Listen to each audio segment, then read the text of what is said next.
Welcome back to Surgecast. Thank you very much for joining me this week, everybody. My name is John, and we have a great episode for you today.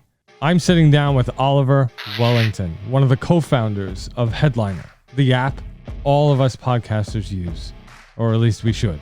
Headliner creates videos that we can share on socials that clip out part of our podcast episodes. And I've been using it since basically the beginning of my podcasting career. So in this episode, I talked to Oliver about what it was like founding the SaaS company, how he met Neil, and Oliver and I have a little debate. YouTube versus podcasts. Let's get into it. Oliver, thank you very much for joining me today. You are one of the co-founders of Headliner, the Headliner app for basically all of podcasting. Thanks for having me. Yeah, man. Thank you very much for carving out some time for me. Absolutely. All right. So I wanted to get straight into this, right? So I want to talk about a little bit about the history of Headliner. Launching an app is really, really hard, I think, especially when you're working in the SaaS area, in the SaaS market. Explain a little bit about the launch of Headliner and what you guys were going through. Sure. So before Headliner, my co-founder Neil and I, we had one startup that we built and was acquired all the way back in 2012, and we were there till 2015. That company was called Enrelate, and it was a content recommendation company that was run across about 100,000 blogs and large publishing websites. It essentially allowed people to keep reading interesting articles related to the post they were on. And so we'd worked with bloggers for years. And after that company, in 2015, when we moved on from that, wanted to kind of do another startup. And the kind of space that seemed interesting at the time was podcasting. And so at that time in 2015, there were, I don't know, maybe like 30 or 40 or 50,000 podcasts. I don't remember the exact number. It wasn't a lot. And so, I was a huge podcast fan. I lived in Brooklyn, New York at the time, and podcasting, and podcasting, just like when I'd walk out the door, people were talking about podcasting, and WNYC had a lot of great shows, and it was just like, it seemed like this nascent thing that was going to take off. And so, having worked with bloggers from 2009 until 2015, I really was like, interested in working in the space of audio when it seemed so early still. And so we initially kind of got out there with a social audio app. So we didn't directly go into the world of podcasting tools right away. The kind of thought was that we had was like, it's really hard. This is before Anchor really took off. So at that time in 2015, it wasn't as easy to start a podcast as it might be today. Right. And so we thought, hey, let's just focus on allowing people to record, conversations between each other, like really easily and kind of serendipitously. And so we built this app called Spearman, that allowed people to connect and record and share short conversations that they might be kind of think are interesting. And so, I would say it was like, a bit before its time. Like the timing is everything in life, especially startups. And it probably wasn't quite the right time for startups. Now, if we had released that 2 weeks before COVID, who knows? But you can't predict pandemics. And so that app, we got about 30 to 50,000. I can't remember the exact number. It was probably about 40,000 people using it over a 2-year period. And that wasn't really the main kind of, it just wasn't taking off. It just wasn't quite the right fit for the market. And so that app did, however, have one little feature in it, which allowed people to take their audio conversation and share it to the internet as a short video clip. And so what essentially happened was people were saying to us, can I just upload my podcast and use this clip feature? And, we'd architected the whole app around social audio and people actually talking. And so it didn't really work exactly. And we didn't really want to invest in it. So within the app. And so at the same time, there was this audiogram generator that WNYC had put out on GitHub, and that is something that I was super interested in, just like seeing how it worked and trying it out. And I'm not very technical, so I had like Neil and I work together and had one of our tech people kind of set it up on some server, and then me kind of working in marketing and user research and talking to customers constantly. I just kind of started sharing the link with people, and then like within a few months, that link was getting like way more action, way more Wow. hits, whatever you want to say, than our actual app. And so Right. it kind of became clear like this is more of an area to focus for us. So from there, we said, okay, like this thing is awesome at creating audiograms, but it doesn't do captions. It also can't handle like people using it a ton. It doesn't have all the waveform styles people want. So we essentially built our own version, which is Headliner, Mm-hmm.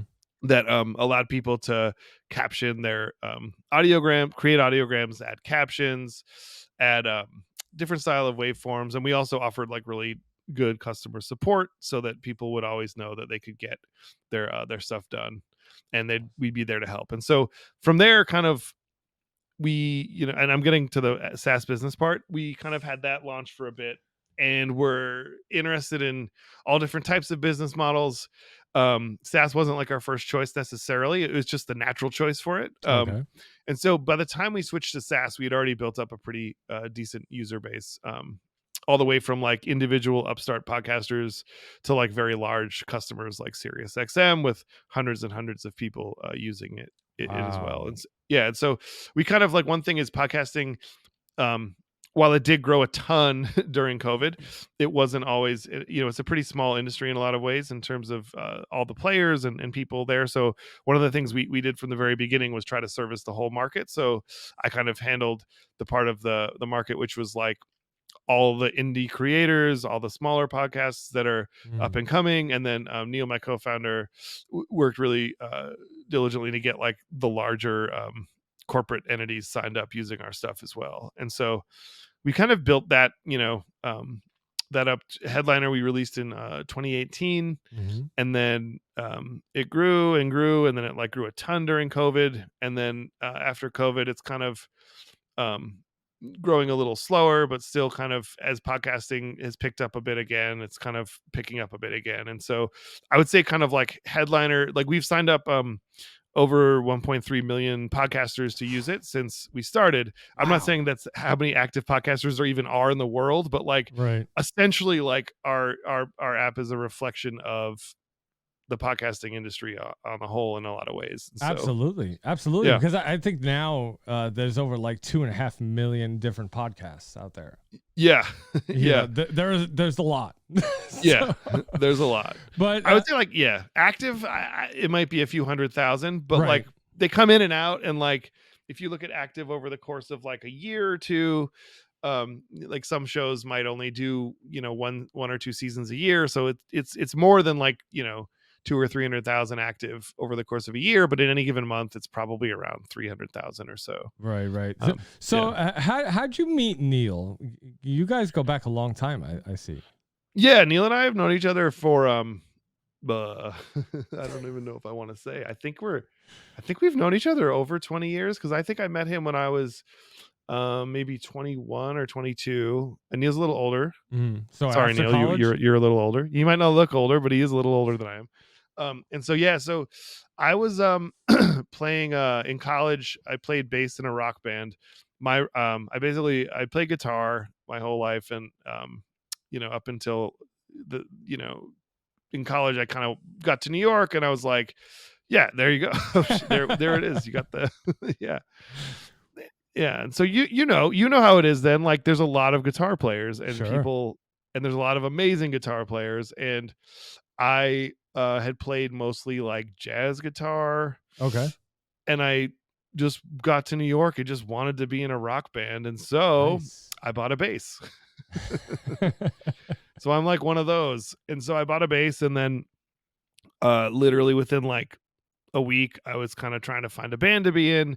My roommate in college's brother's best friend was a guitar player in a band.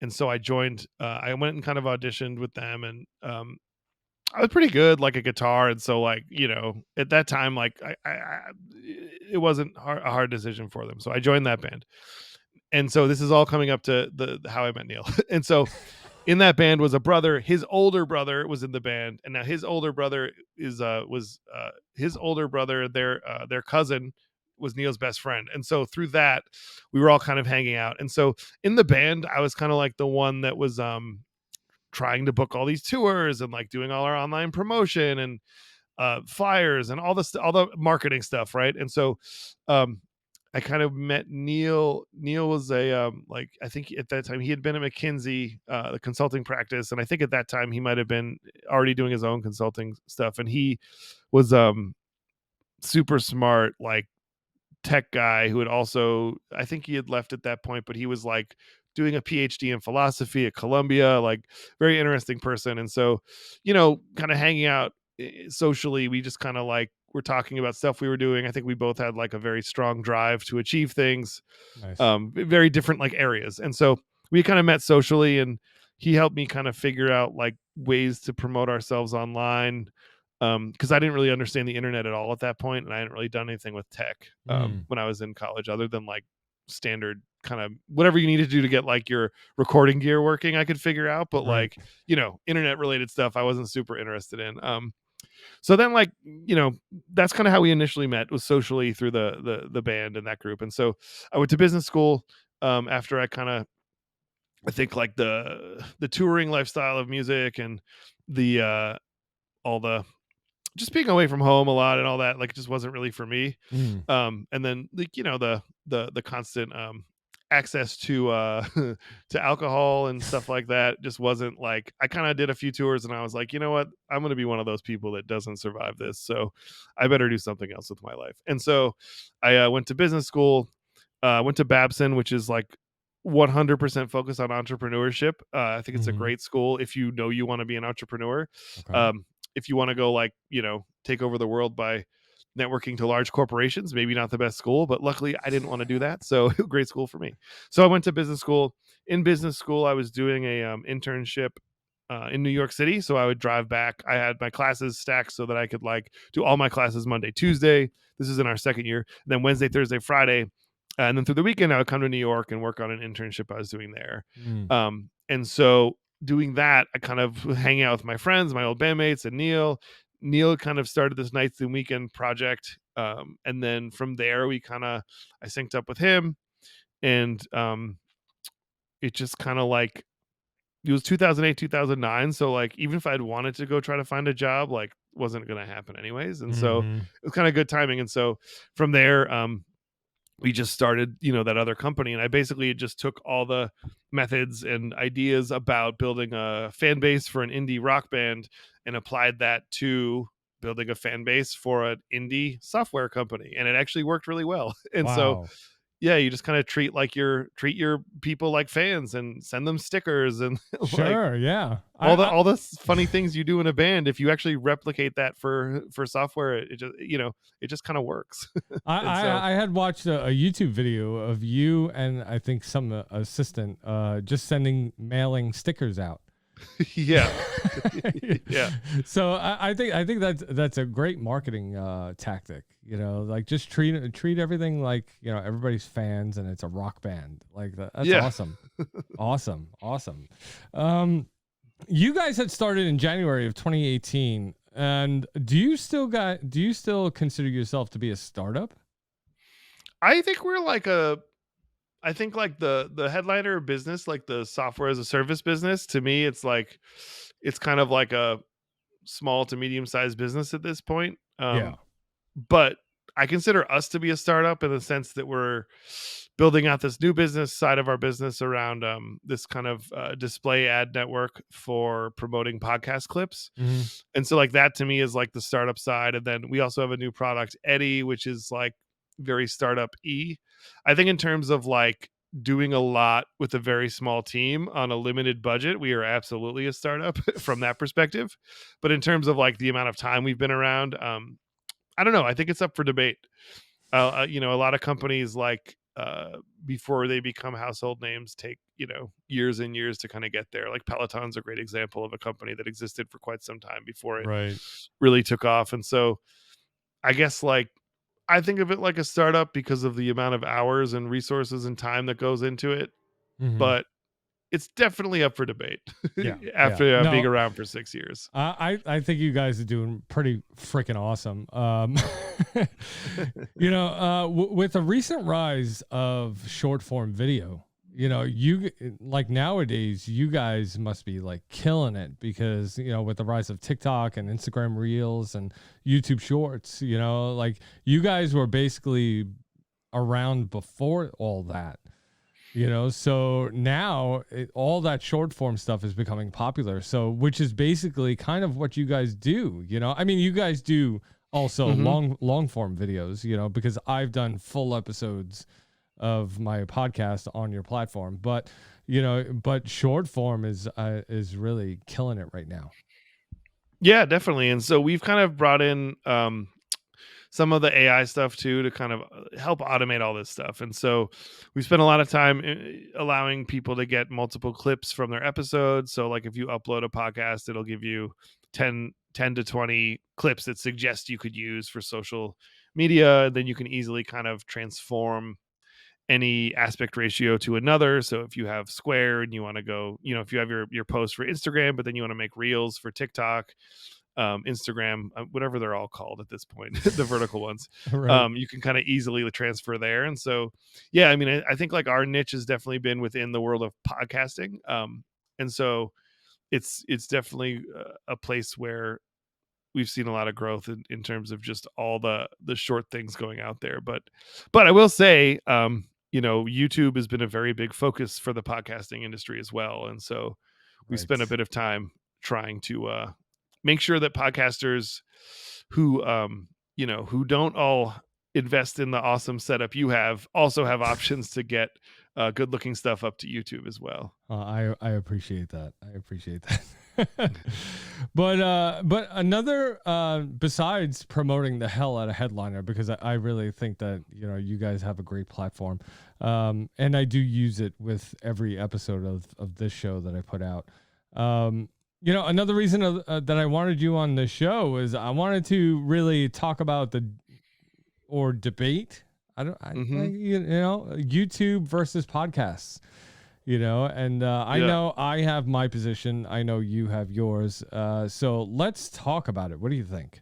So do you think that podcasters should be on YouTube? Let's ask the big question. I think as long as it's a loaded question. I think like as long as you have the resources to get up there, which like you can make the video easily in Headliner, you can get like for example, it's super easy to get onto YouTube. Mm-hmm. I think it like makes a lot of sense to be on YouTube. But I think the expectations have to be tempered by the fact that just putting a video on YouTube and not doing anything else like might not get you to the goals you want. And so what I would say is like if you're going to do YouTube, you have to think of it like an entirely, it's not just a distribution place. It's not like the equivalent of putting your RSS feed onto a listening app. It's more like you're gonna have to morph your you're gonna have to adjust what you do for that platform. So it'd be things like making sure you have SEO figured out. That's a huge part of YouTube is going to be SEO. So pick out all your keywords, make sure you have like a very detailed description, and then be prepared to interact with people in the comments section as well, which is not necessarily what you're used to in Apple Podcasts or Spotify, for example. Right. And so it's just a different animal. And so, I think it's pretty good to be on YouTube if you have a podcast, but just be prepared to do a lot more extra work than you might initially think. Sure, absolutely. Because it's if you're just a podcaster, you're just editing audio, like you're not, you don't care what your set looks like. You don't care what your hair looks like that day. So you're just basically putting out an audio only episode. But, if you're on YouTube, these are things you need to consider. Like you need to consider the look and the quality of your video. Like I think that there's a rule on YouTube where people can forgive a bad video if there's good audio. right? But they can't Mhm. forgive the opposite. So if it's a good video with bad audio, they'll turn off. So it's really, I think, about quality, and when you're transitioning, I think, from being a podcast to what I like to call a vodcast, you need to take those things into consideration. How do you look? How does your set look? What is the quality of the editing of the video? And you're right, it's a lot more work than it would be to just put out an audio only podcast episode. Yeah, I mean, I also think like YouTube is going to do the best for you if you have the set, if you do the video, if people can see you, right? Right. But people don't get into podcasting to do video, right? Right. So Yeah. like I think you have to really think about it. Like, do you really want to be on camera or not? And if not, like, that's fine. Yeah. Just like make an audiogram or put up something simple. Right. And I've spoken to radio DJs, professional radio DJs on the radio, on iHeartRadio, and they say that, they don't care so much for the video.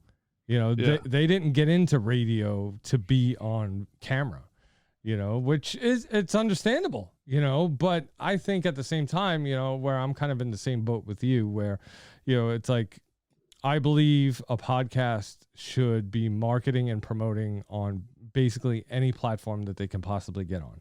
Right. Mhm. And that includes YouTube. So whether that's, sitting in front of a camera like you and I are doing right now, or creating audiograms on Headliner, then, it's just another piece of marketing that you can create.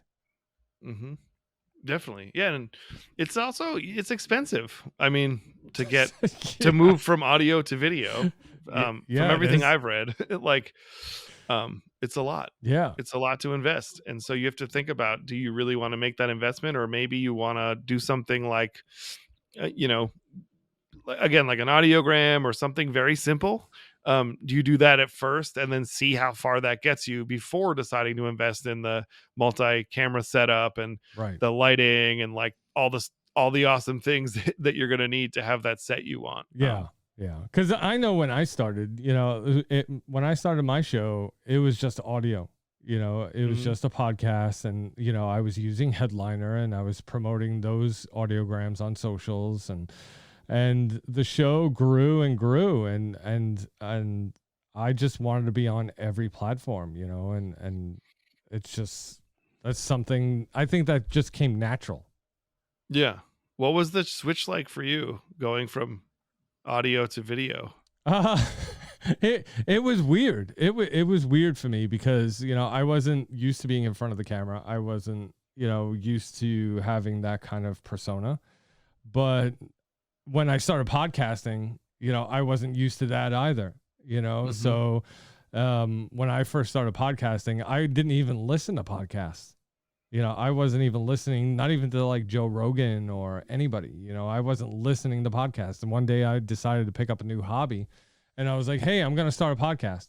And I just did it, Nice. And it's just kind of evolved into what it's become today, and I think that my personality behind the microphone, at least, is totally different than what I am actually like socially. So it's weird because when people sit behind a mic or in front of a camera, their personality changes. They put on the show, they put on that person that they think that everybody wants to see, and sometimes it can be good because, normally I'm a very shy person. I'm very reserved. I'm very quiet. I'm shy. Like when I meet you, you're like, I'm like, oh, okay, hi. How's it going? And but here on the show, it's like, all right, let's get to work. Let's do this, and put on a show. And it's a lot of fun. At first it started as a hobby, but now it's just turned into its own animal, I think. Mm-hmm. Can I ask you one more question? Is that okay? Yeah, sure. Go ahead. So this is something I wonder a lot about when I think about the transition or the difference between audio and video for podcasting. Mm-hmm. And so do you feel like it's different in some way in terms of your show when you're doing audio versus video? Like in terms of, does your questioning change? Does your body language change? The types of questions you ask, like what are the differences that you've noticed, if any, between doing an audio based show or a video based show? Well, growing up, I have always been a very visual person, right? So I'm into graphics. I'm an artist. Mhm. I draw. I paint, right? So, and I also know how to design graphics for websites and videos and all that stuff. So when I had started the show, it was kind of like, all right, well, this is just going to be audio only. I'm going to get comfortable on this platform, and that'll be that. But then it was like the pandemic hit, and I moved up to live shows, and I was like, oh crap. All right. Well, now I need to like do a presentation, you know, and it's, and it was kind of easy for me to make the transition because, I know that I had a set that I had in mind to where I wanted to model the show after a TV show, kind of, right? So, you know, the show starts, you say, hey, in this episode, I'm going to be talking to so-and-so about this, you know, stay tuned. And then the intro music would play with the intro video. And then the episode and the meat of the episode would start. And, you know, I modeled it after a TV show. Mhm. And everybody, because this was like right before the pandemic and during the pandemic where I launched all this stuff, and everybody thought like I was, you know, kicking ass. Everybody thought that I was like a trailblazer, like, oh my God, this guy's a pro. Like I just came out of nowhere.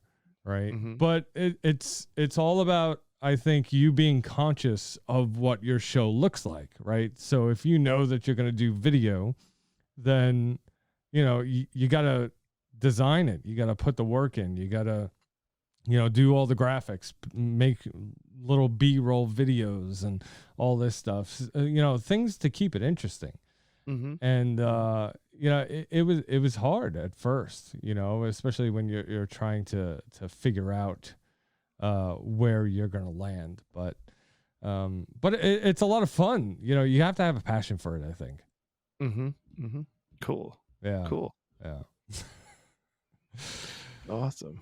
But, you know, and, like being on YouTube is amazing. And I think that it's a requisite for your podcast, you know, for you, whether you do full blown episodes with visuals like this one, or just audiograms that you're posting as shorts or whatever, you know, I think as far as marketing and promotion goes, you should be on every platform, including YouTube.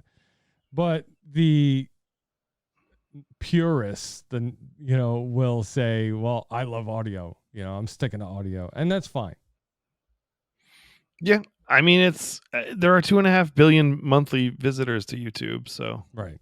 Yeah. just like the Little Mermaid says, you want to be where the people are. That's right.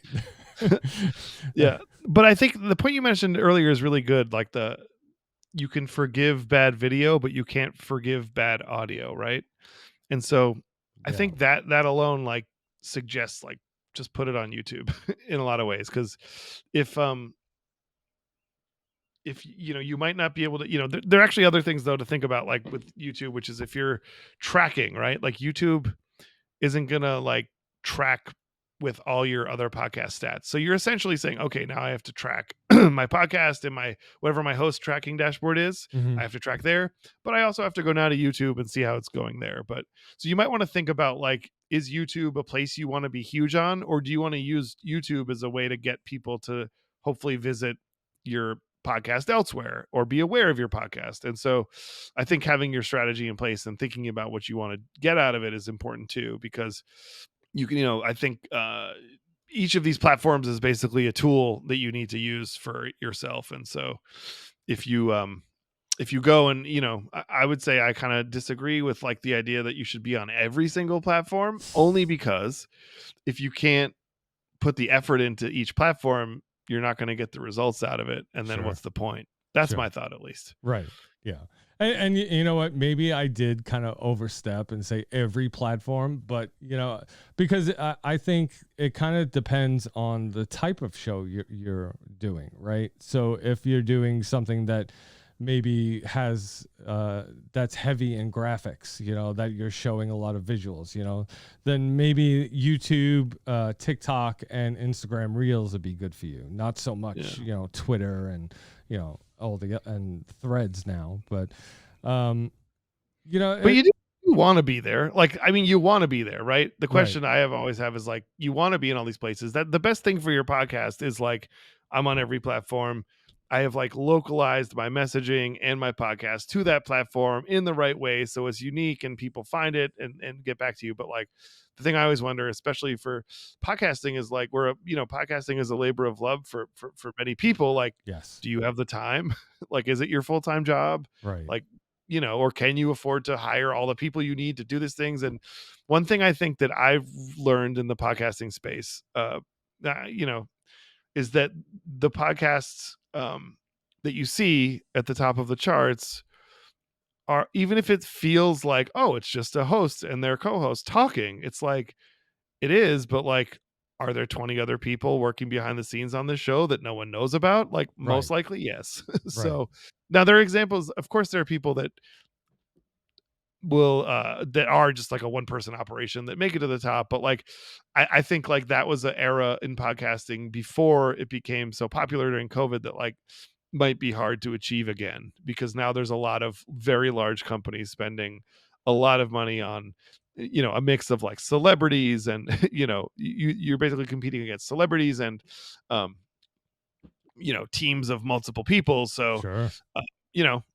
I'd say like the charts are definitely worth looking at, but it doesn't mean you shouldn't podcast. It just means like, it's become more of a professional thing, just in the way that like Instagram has, like, or Facebook, right? Like, when that all started, you could go on as a person and post some silly thing about your day, like, I went to go get a coffee today, awesome. Right? And like, you'd post that. But now you post something like that and the meta, these algorithms are basically, it's you posting about some random thing you did that you want just your friends to see. And now you're competing against like a marketing studio has created a video for the platform to promote some product, or a creator is like spending their entire life living in a van and taking beautiful shots of sunsets around the world, and you're basically taking a personal post is now being thrown into the mix against professional content as well. And so podcasting is kind of in a similar place too, where you've kind of got a mix of like hobbyists and professionals, but there's a lot more kind of professional stuff that exists today than did, say, 5 years ago. I totally agree with you. I did an episode a couple weeks ago about Joe Rogan, where I had spoken about how I think Joe Rogan's overrated, kind of, because Podchaser had published a picture on Twitter about how the rankings, the top 9 rankings on Spotify and Apple Podcasts. And Joe Rogan was number 1 on both Spotify and Apple Podcasts. So it kind of triggered me into making that episode, to where, it's like us independent podcasters are not going to be able to beat the Joe Rogans, so Joe Rogan is going to be number 1 basically every month. And it's kind of not fair. It's almost because he's got so many sponsors and so many affiliates that send him millions of dollars, to promote and support and pay for his show, that, he just really shows up and just does the episode. It's like he doesn't do the research. He doesn't book the guests. He's not in the meat of everything like we are, where I think he just shows up and doesn't care so much as to the production of his show, right? And it's not fair for us independents. Yeah, I mean, I think too the format of podcasting, like, kind of like I was saying before, it seems like these shows seem like, oh, like anyone just sits around a table and does their podcast, and like the format looks the same. Like, if I was in the room with you and we had like one other person, or even it was just us, like, and we had 2 cameras, which like our production wise, we would be the same as the Joe Rogan podcast, Absolutely. but we wouldn't have we wouldn't have also been on news radio, hosted Fear Factor, and like been a well-known, accomplished comedian, all the stuff with Right. UFC. So it's like, people kind of forget because he's now known as the number one podcaster, right? Like he is known, I would say pretty, unanimously as like, this is like the largest podcast. Yeah. And even I think his viewership is bigger than media companies at this point. But like, people forget, like, it didn't just happen overnight. This is a pretty well-known, accomplished celebrity that really got to like that. Honestly, like, I think podcasting is what made him like really famous in a lot of ways. I think he's probably more famous from podcasting than any of the other things, or maybe more famous for podcasting than any of the other things he's done. But all those things like led up to where he is today. And so, if you're starting out your podcast and your podcast is your first thing, like, just keep in mind, like, a lot of these people at the top of the charts it's just a whole nother ballgame. Like you're saying, there's like a lot of money involved in making these things. And so, yeah, it's almost funny that everyone's on the same chart, Yeah. Right? They should have like a separate independent chart, aside from the ones who are actually sponsored and professionally produced. But that would be pretty sweet. I don't know. I feel like that should exist, but I don't know if it does. Yeah, I don't know either. It'd be nice because I'd like to see how I rank, among the independents. Versus like, how do I do against the New York Times? Right. That's impossible. It's impossible. Yeah. So what are your thoughts about faking it until you make it? What do you think about that? Because I think that can kind of play into podcasting also. I mean, I'm a huge fan of faking it till you make it. Don't be fooled by this jacket. For those of you listening on the podcast, he's wearing a Headliner logo sports jacket, which is amazing.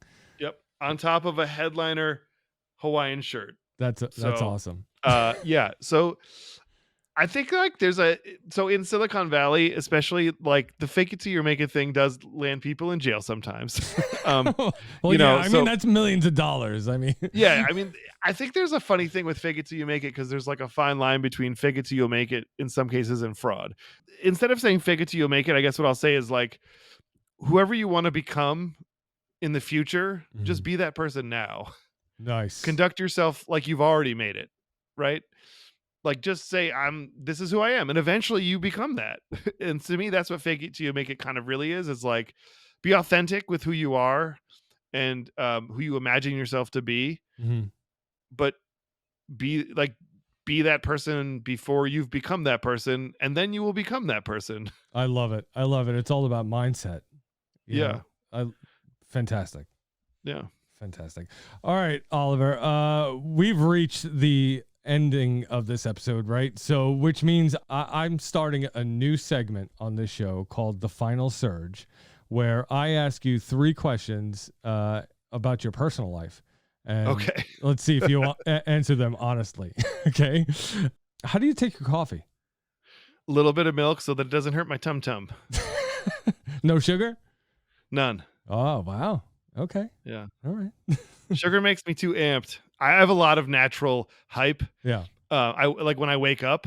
Now at 3 p.m., yeah, I could be dumping sugar into coffee if I like had a rough day. But in the morning, it's like a little bit of cream just to cut that acidity, and that's it.